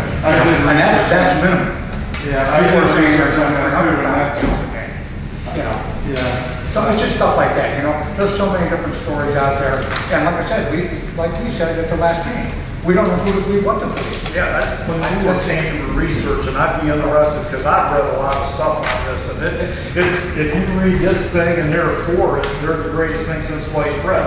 If you read this stuff and they're against it, you're gonna die if you live next to one. So there's gotta be some kind of happy medium or something. Probably the negatives are putting their opinions out on social media, maybe more than the positives would be my guess. But we have gotten what look like legitimate things, not just in Ohio, but from other places, and they did not follow the rules. People thought they were going to follow the rules. And I've heard that. And they said, we've got zoning, this is illegal, blah, blah, blah, and it didn't matter. And that's why I'm concerned, is because with no moratorium, you're assuming they're going to follow the rules, and I'm not. Well, and there again, I'm gonna bring up Shaversville, because I've talked to a couple of them guys down there. They have their moratorium, and I don't know what it was worded in there, I'm not gonna lie, I didn't read it, so I don't know what they have listed. But that company, before they even went to the trustees, they went to Ohio Edison, we need this much power, can you supply it? Yes, we can, we'll have to put a substation on that property for you. And then Shaversville has a noise ordinance about how loud. They said this thing will actually be quieter than the turnpike. So everything that Shaversville had listed in their zoning that they had to follow, they were there or below. So they, you know, when you list a moratorium and you're listing this stuff out, until you actually know what they're going to do or what questions, you know, and you can't go, okay, so you say you're going to use 30,000 gallons of water a day, and then they use 300, then you can try to find it. It's just, it's so new that nobody knows. Right. I would suggest if you did a moratorium, you consult a lawyer. And I don't know if it would be better to make it more general maybe or something, and I haven't read Shaler'sville either. Here's the thing that I don't even know if the people around Shaler'sville's potential area know, because I went over there to the open house that they had, and I thought it was going to be like a lecture, PowerPoint kind of thing. Well, it wasn't that way, and you just walked around from station to station, and they had professionally done diagrams and people there from the company and stuff explaining how things work. So we were asking about the use of the water and how they were cooling it, like all cool, and how all that works. So we finally got around to the electricity, because there's no infrastructure out here for this stuff, so you have to build it. And I said, well, where are you going to get your electricity from? And he goes, Lordstown. Lordstown? Trumbull County? Yeah, they're all set up for that, and the utilities own the right-of-way stuff, and I'm assuming it's above ground, I'm not 100% sure. There will be big high-voltage lines. He pointed out the route to me. This would be how they get from Lordstown to Shalersville, and they would be going right up Infirmary Road, where all the people have no data center signs in their yard. They're gonna have big power lines if this was going through. Then it's going to, I thought, uh-oh, it's gonna hit us. But it didn't. It hit Aurora a little bit, and then it headed over to Summit County to Twinsburg area. So there's a lot of ramifications besides just the actual structure. The other thing is when the land use plan was implemented, the people on the committee at the time said, you know, there was about 20, 25 years ago, there were developers approaching zoning commissions all the time, rolling out their development plans, and people were freaking out because the farmers were retiring or going out of business, and there's your land, so it was houses. So the land use people said, we need to slow down and control the development of the township, and so that's the direction that we went. And one of the things was infrastructure. This was done by a professional consultant that the township paid, and it was a group plan. I don't know, Graham, I don't know if you have that or not. Maybe you don't have that, but we can get you one. And that's the underlying basis for your zoning. So you then redid the zoning code to match the goals of the land use plan. And one of the things they said is, if you have central sewer and water and all that kind of stuff, you are facilitating development big time. So take it out of the book, and we did that. And I can't say 100% that slowed things down, but the economy slows things down too, of course. So that worked. So that's another thing. Once you get infrastructure in, you think, oh, well, that's Shalersville, okay, they're going to have to do with that. Well, we're next, possibly. So I just don't want to give up before we try.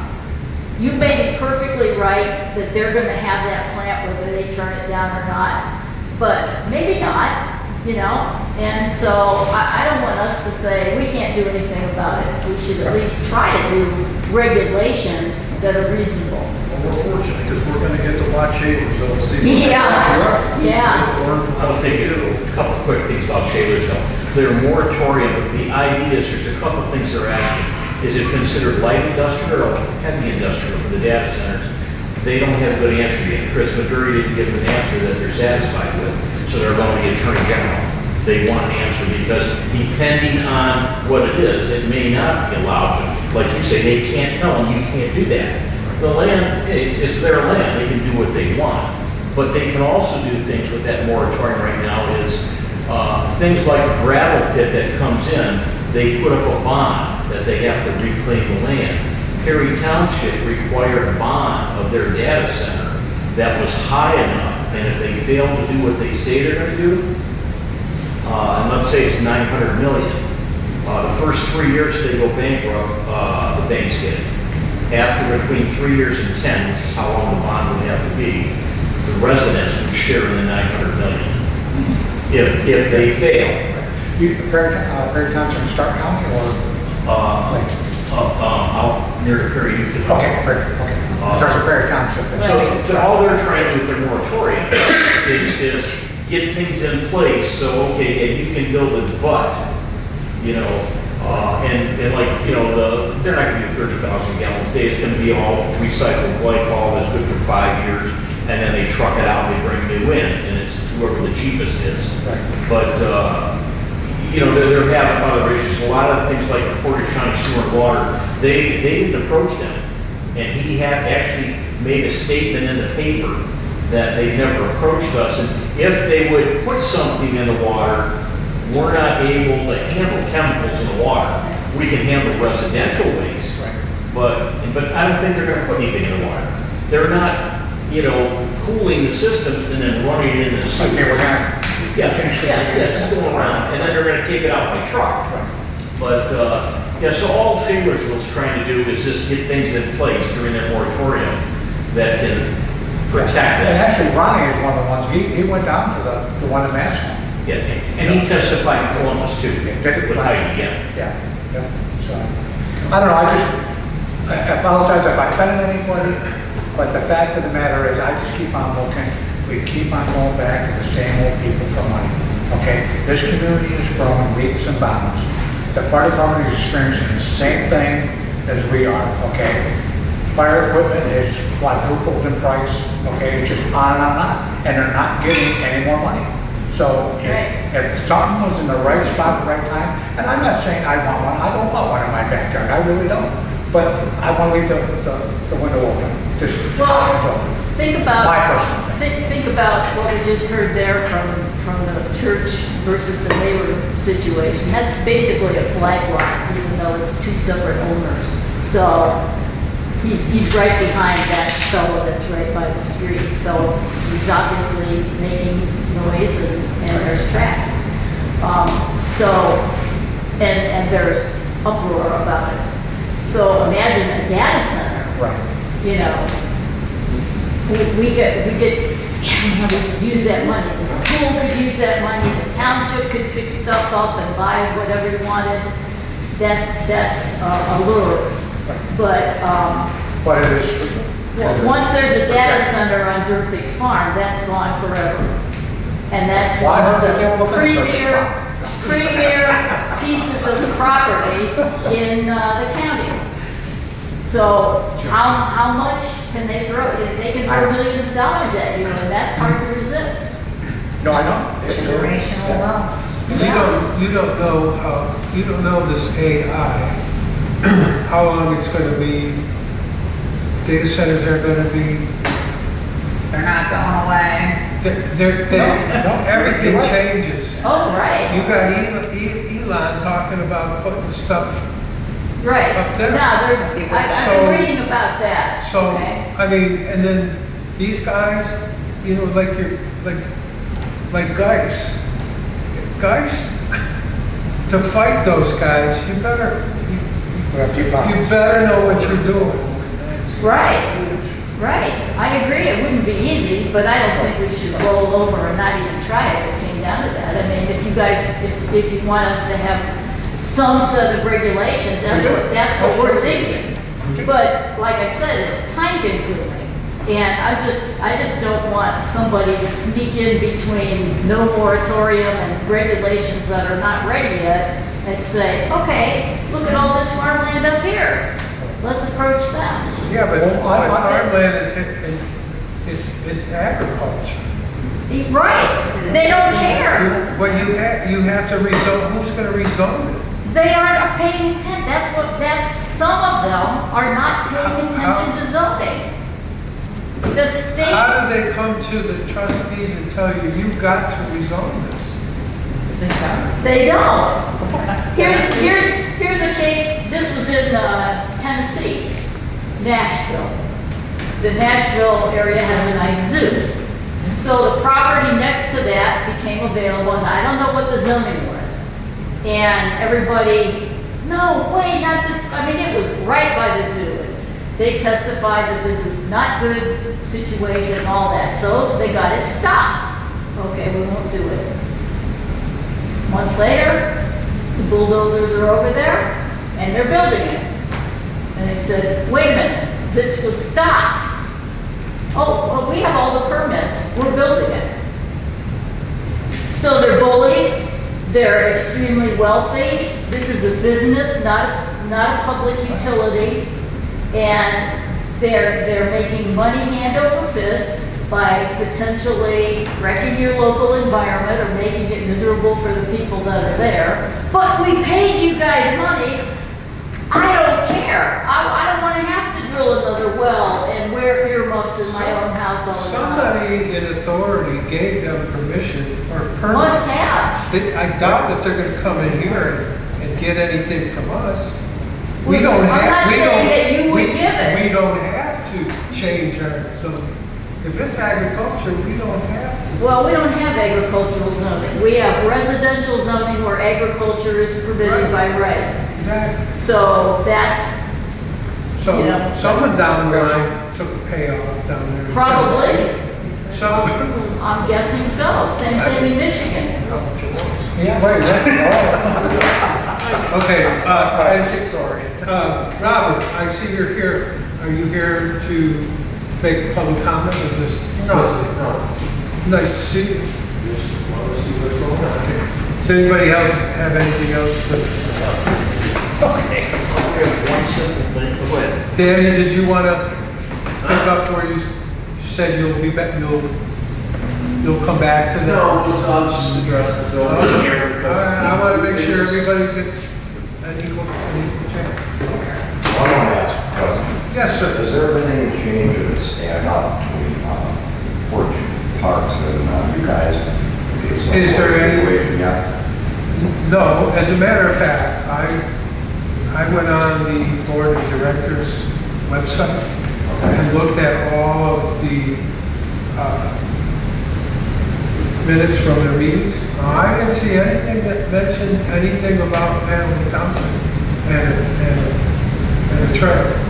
Okay, so. I don't know what they're planning, So they really haven't. but nothing has changed. There's a bunch of signs up there that are meeting They visitors. actually got it extended out in the diagonal road. Oh, that was supposed to. See, we represented you guys. But that's a railroad. Stayed with you guys. This is no railroad. We never went lost. What we were elected to do, to support the taxpayers of this township. And it just, you just can't listen to one voice. You guys spoke as a voice, okay? You had two roads, you had your concerns, and you were legit. And we backed that 100%. So, Thank you. Thank you, sir. Thank you. enjoy the 4th.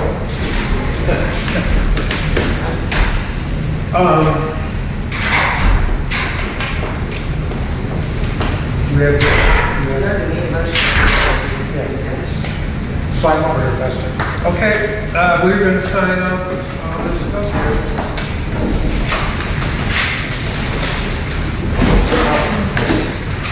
I'll give you a great example of what you're talking about.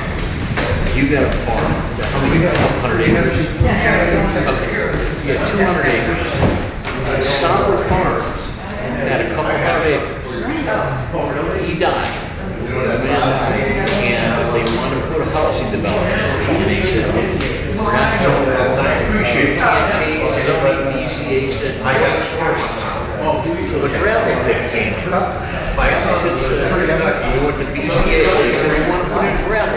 And they said, no. And the gravel pit took all the time. They said, no, we'll explain all the benefits of it, all the good things about it. We'll change zoning, but all the good things. They said, nope.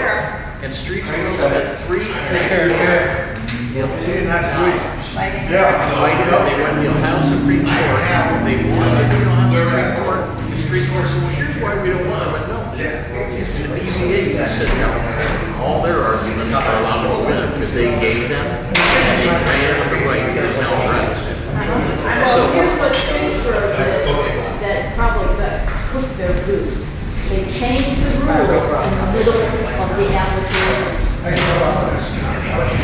Like,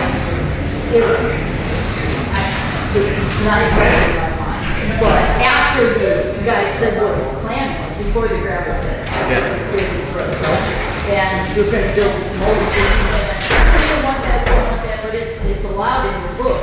And so they changed it after he was in the process of getting the application for it. And then he got angry and he said, okay, well, we'll just put in the gravel pit. So he's digging it up. Have you been by there? Oh, yeah. The last 2 weeks they tore down all the other barns. And it's just, it's up. I did not have that.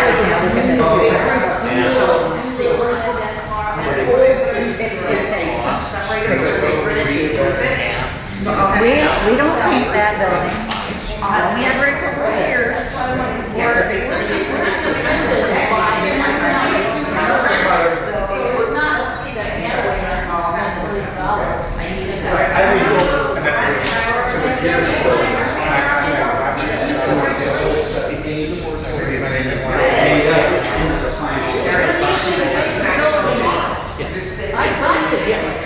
They're going to be on top of it. Right. And I don't know if they're going to lose or not. I don't know what. It's going to get built. If they're going to say no, we're not going to get it. It will get built, okay? First of all, it's not going to be a full build-up. they're gonna get the initial I building. wondered about that. They're gonna get the initial buildings up. Yeah. They will be bankrupted at anywhere from 3 to 5 years. And it'll be that or they'll sell. Here's that street. They're not, yeah. Here's that Well, How do you say that? because the purpose, there's a data mine. Where's that line? A data mine is different than the data center. Keep looking.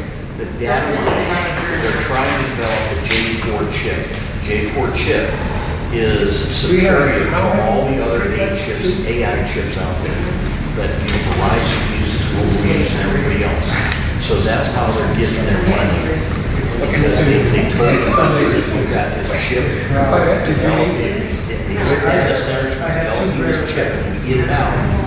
Everyone's gonna need it to build these chips in these data centers.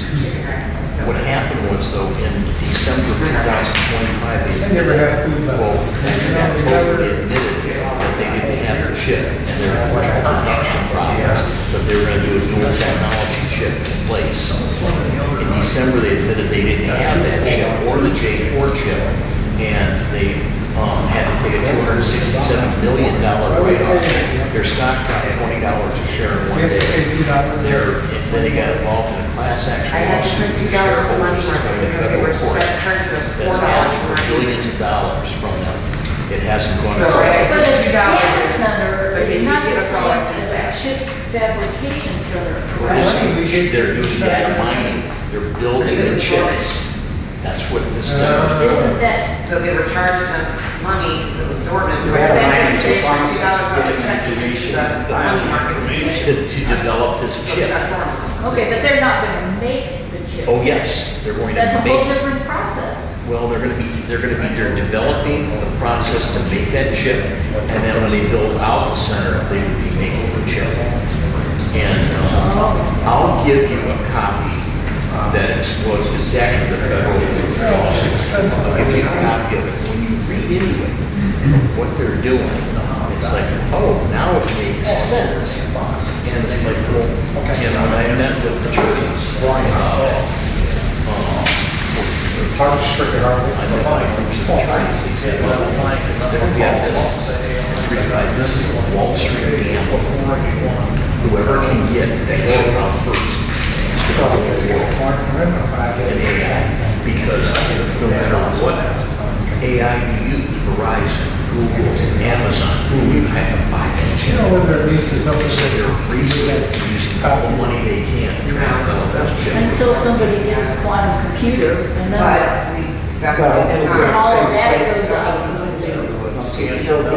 Development of that processor, and you know, Track. you've heard those. Well, back in the day, like I gave you $8 home, I said, it's not attractive. That's pretty decent. That's the next generation. So just using that as a principle. How do we get Yeah, once it comes out, it's not gonna be too long after that, that the next generation is gonna come. Well, see, and Google has their own right now, Verizon, but this one, they're selling it, that's like the best ever. And everyone's gonna have to have it. But it hasn't come out, and that's why they've got a shareholdership right now. I'll get you copies, about a 10-page read. okay, I And like this. it's written by attorneys. Yeah. Try to read it. No, it's real easy to read. Oh, okay. And, because they're involved in litigation of it. Yeah, But there's actually several articles on it. okay. But, Well, that's interesting to know. yeah, the funniest thing out of the Shalersville meeting is they were talking about they need all this power, and someone said, why don't you put it in East Cleveland? There's a lot of empty buildings down there. Yeah. That factories that close, there's a lot of available power, Brownfields. and they have absolutely no answer to that. It's like, they wouldn't get the copper, they'd be stealing the copper. Yeah. They need a 12-foot fence around it. Here's my food. My husband's mowing. Is Ronnie against us? Huh? Is Ronnie against us? Oh my God, yeah. Is he really? Oh, yes. All right. I was talking to him. Because they haven't given him an answer on whether it's light industrial or heavy. Okay. I get The that. comment that they asked at the last Shalersville meeting, where all the people were there, and I was at that, is someone pointed out, they said, okay, we were at Massillon, okay, and it was very quiet. This is going to be the biggest data center in the state of Ohio. is gonna be 4 or 5 times that size. And then when the power does go up, you've gotta have generators. And then the noise from those generators are powering the biggest data center in the state of Ohio. Yeah. And so that's the unknowns right now. Right, and I agree, 100%. Yeah. So all they're trying to do is protect themselves so that they don't end up like we're just now talking about soccer farms. You know? Yeah, right. You don't just say, nope, you can't do it, because they can do what they want with their land. And I think they're gonna get $1 million an acre for that. I didn't know that. Yeah, they sold the land to the copper place, I forget the Vega or whatever it is. Yeah. It was, they sold 80 acres for $264,000 an acre. Wow. They got for that. And they're gonna get $1 million an acre for the data center. So that's a lot of money. It's a lot of money. Yeah, and no one else, like Tractor Supply, I think it was, wanted to put up. Yeah, we're not. Yeah, they ain't gonna pay $1 million an acre. Yeah. So that's the problem. You can't fight that money. So when Swagelok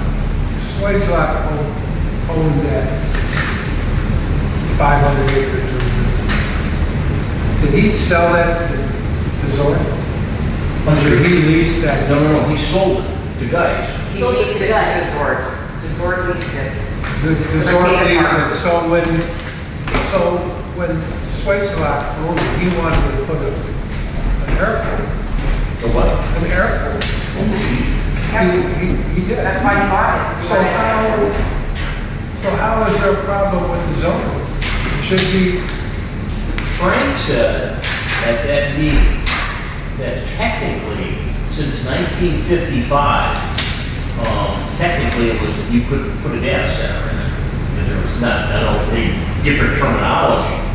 But he said it's not like this was just, just came out and suddenly said that data centers isn't in our zoning. But there's just a lot of questions. How can you farm when it's, how do you get a permit to farm when it's not your property? You lease it. It's not You rent sold. The Zord owned it originally. He owned it. And he sold the Swagelok to him. Oh, so that was the deal, I'll sell it to you for this. Well, But I want- Sears leased it for a lot of years. Right, After But it was always, well, I don't know when they sold it, it was back in the 50s when we got some Wayne Buster in You it. want to put that airport, you want to. I know you're back. Keep looking at it. Yeah, actually, all the trustees. What's that? They're all. Oh, yeah. Yeah, because they know. They do their due diligence, and that's gonna go down. Well, you know what? It didn't get on the ballot in November, but there's a petition going around to abolish property tax.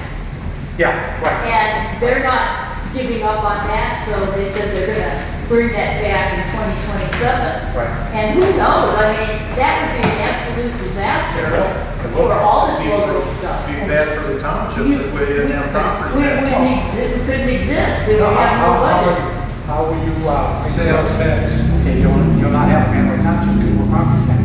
You'll not have a farm. Right.